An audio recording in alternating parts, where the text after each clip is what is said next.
Okay, so in this video, we're going to be discussing the other example that we had on the board. So we already did a one solution system, and what we're going to do is we're going to do the ones with no solution right now. So let's go ahead and do the exact same procedure. What I'm going to do for this one is I'm going to do it one way, which is the substitution. And then in the other problem, I'm going to do it using elimination so that we can have one of each. So notice though that in this top part, fractions. Everyone hates fractions, right? It's the worst thing in the world. But what's really nice about fractions in an equation is you can get rid of them all every single time you see them. And the way to do that is to look at all the fractions in this equation and find the LCD.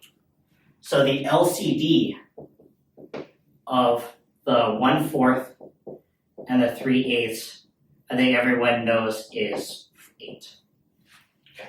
So what I need to do is multiply this entire equation, the left and the right, by 8. And notice that we'll get this right here.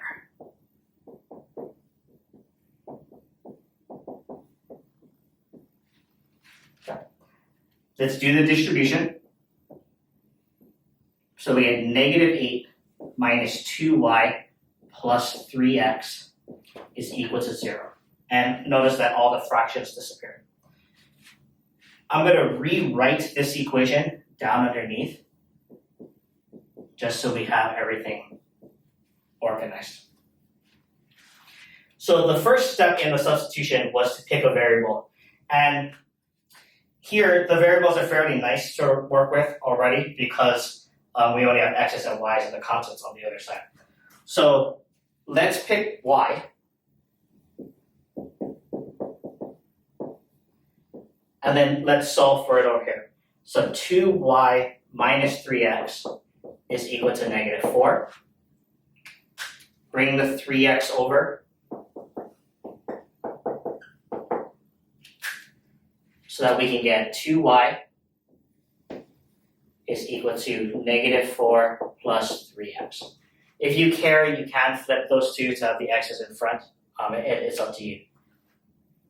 Lastly, divide by 2.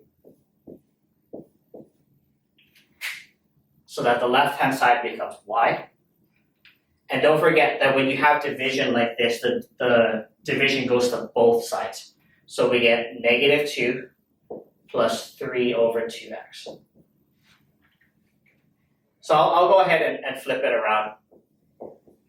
So it looks like our slope-intercept form, where that's our slope, and then that's going to be our b value. Okay, so we have solved for y, and what we need to do is we need to take that and plug it into the other equation that we didn't use, which is going to be this one over here. So if I take the -8 minus 2, put the parentheses, and insert the -3 over 2x minus 2 plus 3x equals 0. And do the distribution. -8, this first distribution gives you minus 3x, and the second distribution over here gives you plus 4. Plus 3x is equal to 0. Notice that the like terms, this minus 3x and the 3x, they cancel each other. And the -8 plus the 4 gives you -4. But notice that what we get here is that -4 equals 0, which is a false statement. And if you go back to what we started with, the system of linear equations is asking you for a very specific thing, right? It's asking you for where these lines touch. So let's write that out.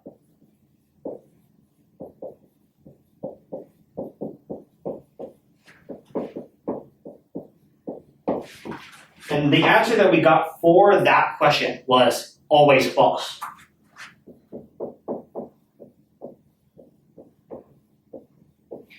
So can we see what the solution is going to be? That these lines never touch each other, so there are no solutions.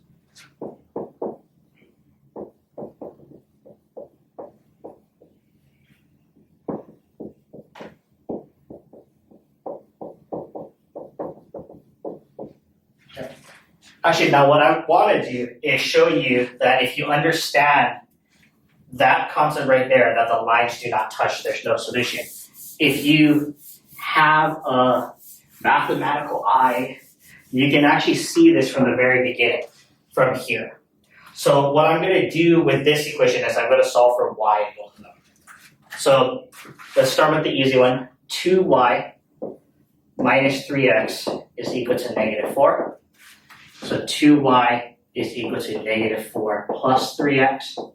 Dividing both sides by 2, y is equal to 3 over 2x minus 2.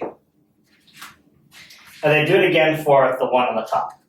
So negative 8 minus 2y plus 3x is 0. So negative 2y is equal to 8 minus 3x. And then divide both sides by negative 2. So we get 3 over 2x minus 4. So if you remember about parallel lines have the same slope but different intercepts, which we can see here, given by the slopes both being 3 over 2 and their intercepts being different over here. So because of that, they're parallel, they never touch, and you can automatically get the solution that they don't touch or there's no solution.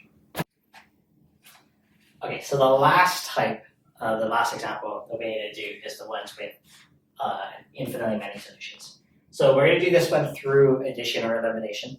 So what I'm going to do is I'm going to bring this entire side over to the right so that I can line it up with the second equation. So I'll write it down here.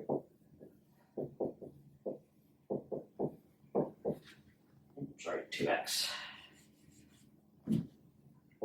So notice if I subtract 2x to both sides, these both cancel. What you're left with is going to be 6 plus 3y equals 0. And if you want bringing, I'm just going to flip it so that the 0 is on the left and the 6 plus 3y is on the right. Meaning, because equality is also commutative, so I can just change the order. The second equation, remember to write underneath. And what I did was I flipped the y's and the negative 2 so that I could line them up again over here. So there's only one variable, so I only need to make the constant in the front the same but different sign. The signs are already different, so I need to multiply this entire bottom by 3 to make it the same. So we get 0 is equal to the distribution, which is minus 6 minus 3y. So up on the top here, I'll rewrite those two equations.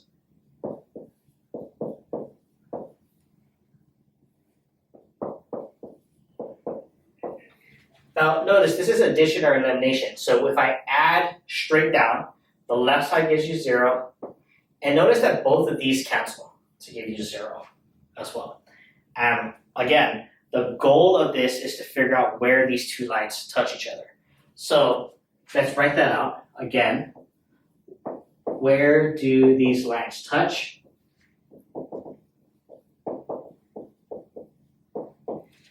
And this right here is an always true statement.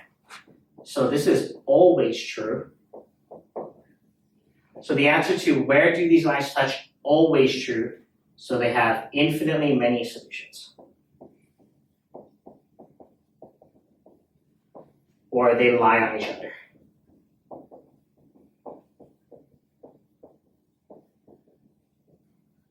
Okay, if you haven't realized by now, the equations lie on top of each other when they're the same. So if you want, let's go back again to the original two equations and let's solve for y.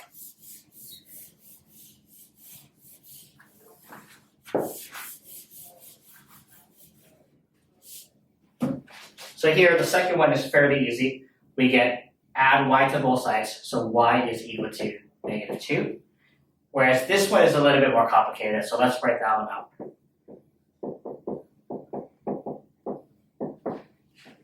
Again, subtract the 2x to both sides, so they both cancel. 6 plus 3y is equal to 0.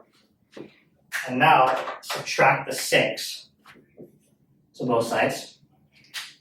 so that we can get 3y is equal to negative 6. And then lastly, divide both sides by 3. So I'll write it down here, y is equal to negative 2. So this right here is our second equation, and this right here is the equivalent form of our first equation. And notice that they're the same. So the two lines are the lines that lie on top of each other because they're exactly the same.